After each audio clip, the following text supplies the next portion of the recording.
Hey everyone, welcome back to the channel. I am Renu Barman and हम लोग अपना topic जो कर रहे हैं, लास्ट लेक्चर में हमने जो अपने बिजनेस इन्वायरमेंट के कंपोनेंट, उसके फैक्टर्स हम कर रहे हैं। लास्ट टॉपिक में हमने इंटरनल फैक्टर्स के अच्छे से डिटेल में किया। अब हम कौन से फैक्टर्स हैं इंटरनल, हमारे इंटरनल फैक्टर कौन से हैं जो हमारे बिजनेस को इफेक्ट कर रहे हैं, जिनकी वजह से हमारा बिजनेस अच्छे से स्मूथली चल पाए और वो फैक्टर्स हमारे बिजनेस के कंट्रोल में हो, ताकि हम बिजनेस में अच्छे से अच्छे उन फैक्टर्स को यूज करके यूटिलाइजेशन ले पाए। चलिए, फर्स्ट हमारा इंटरनल फैक्टर है वैल्यू सिस्टम। वैल्यू सिस्टम है क्या बच्चों? देखो, वैल्यू सिस्टम क्या है, सीधा सा समझिए कि हर एक बिजनेस का एक मेन मोटिव क्या है, सिर्फ प्रॉफिट कमाना होता है और कस्टमर को सेटिस्फेक्शन देना होता है। ओके, बट बिजनेस का एक मोटिव जो ये है कि प्रॉफिट कमाना है और कस्टमर को सेटिस्फेक्शन देना है, ये लंबे टाइम तक नहीं चलता है अगर बिजनेस के कुछ अपने एथिक्स बिलीव्स वगैरह नहीं है। अब ये एथिक्स बिलीव्स क्या है, जिसको नैतिक मूल्य बोलते हैं, हम उन्हीं की बात कर रहे हैं। हर एक बिजनेस के अपने एक नैतिक मूल्य होते हैं।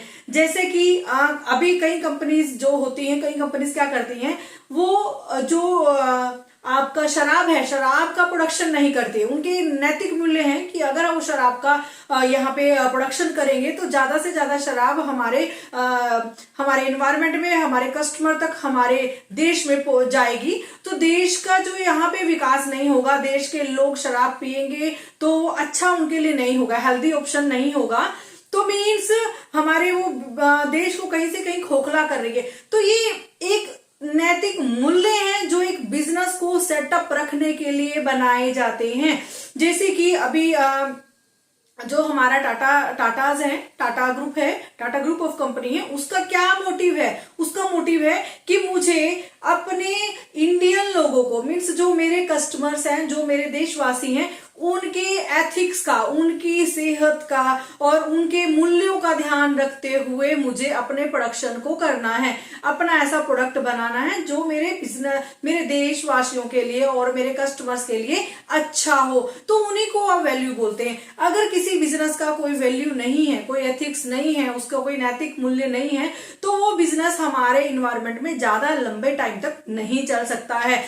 इट मीन्स हर बिजनेस का एक अपना वैल्यू सिस्टम होता है, जिस वैल्यू सिस्टम के ऊपर रहकर वो साथ साथ में प्रॉफिट कमाने के साथ साथ अपने देश के लिए सेवा भी कर रहा है, अपने कस्टमर को सेटिस्फाई भी कर रहा है और अपने बिजनेस की एक इमेज बना के रख रहा है। That is called the value system. Then mission, vision and objective. देखो, अगर किसी बिजनेस का कोई मिशन नहीं है, कोई विजन नहीं है, कोई ऑब्जेक्टिव नहीं है, वो बिजनेस कैसे आगे ग्रो होगा? हर बिजनेस को स्टार्ट करने से पहले उस बिजनेस के कुछ ऑब्जेक्टिव्स, मिशंस बनाए जाते हैं जो कंपनी को अचीव करने हैं।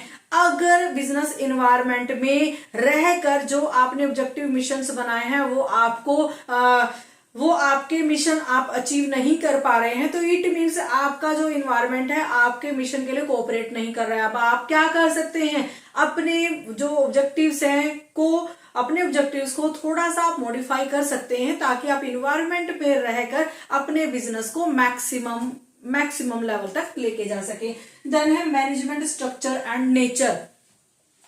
मैनेजमेंट स्ट्रक्चर एंड नेचर, देखो बिजनेस हमने लगाया है। अब बिजनेस में क्या स्ट्रक्चर है? स्ट्रक्चर मींस आपके बोर्ड ऑफ डायरेक्टर हो गए, आपके ओनर्स हो गए, आपके वहां पे काम करने वाले चीफ एग्जीक्यूटिव्स हो गए, आपकी मैनेजमेंट पार्टीज हो गई, डिसीजन मेकिंग पार्टीज हो गई। इन सब चीजों से आपका मैनेजमेंट स्ट्रक्चर बना हुआ है। वो किस टाइप का है, उसका नेचर क्या है? क्या उनका नेचर कोऑपरेशन का है? क्या वो कोऑर्डिनेशन से वर्क करते हैं? जो हमारे बोर्ड ऑफ डायरेक्टर और हमारे डिसीजन मेकिंग पार्टीज डिसीजन ले रही हैं, क्या वो डिसीजन फुलफिल करने के लिए, उन डिसीजन को मानने के लिए जो नीचे वाले पार्टीज हैं, क्या उनको कोई प्रॉब्लम तो नहीं है? मीन्स हमारे बिजनेस इन्वायरमेंट में ये भी बहुत मैटर करता है।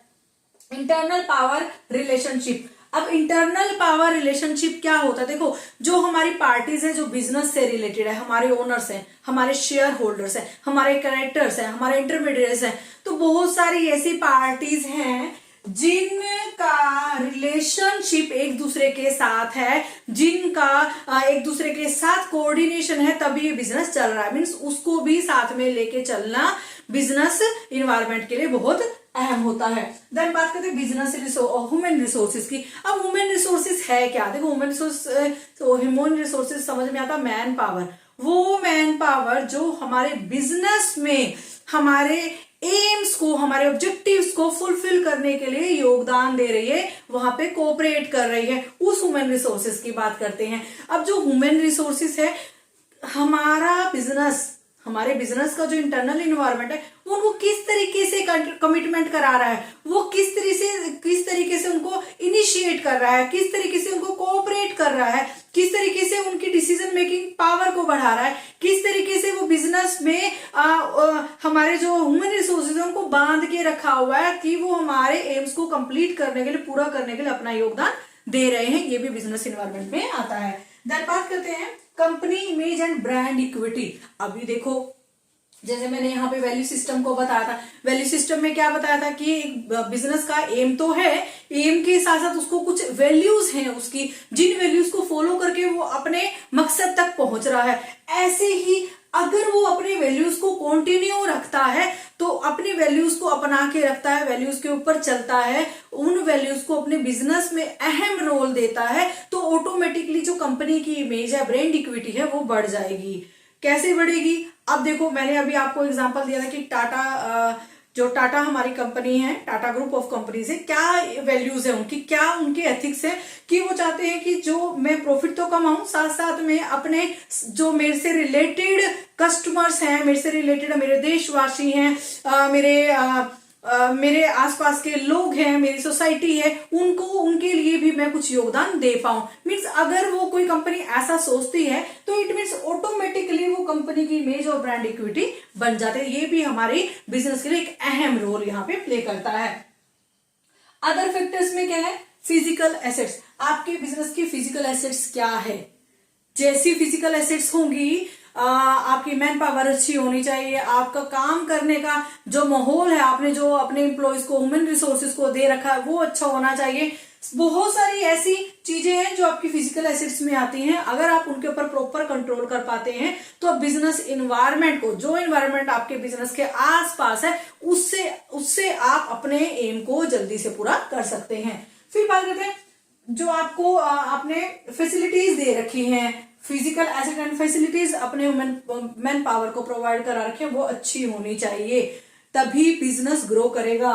एंड रिसर्च एंड डेवलपमेंट आपके बिजनेस में कंटिन्यू कि कौन आपके कॉम्पिटिटिव है, क्या कॉम्पिटिटिवनेस चल रही है मार्केट में, क्या ब्रांड चला हुआ है, कौन सा प्रोडक्ट लॉन्च हुआ है, सब चीजों के लिए आपका प्रोडक्ट किस तरीके से यहाँ पे अहम रोल प्ले करता है, किस तरीके से आप देखो, मार्केट में आप नहीं उतरते, आपका प्रोडक्ट उतरता है। जितना अच्छा आपका प्रोडक्ट होगा उतना ही अच्छा आपका प्रॉफिट भी होगा। ठीक है, क्लियर?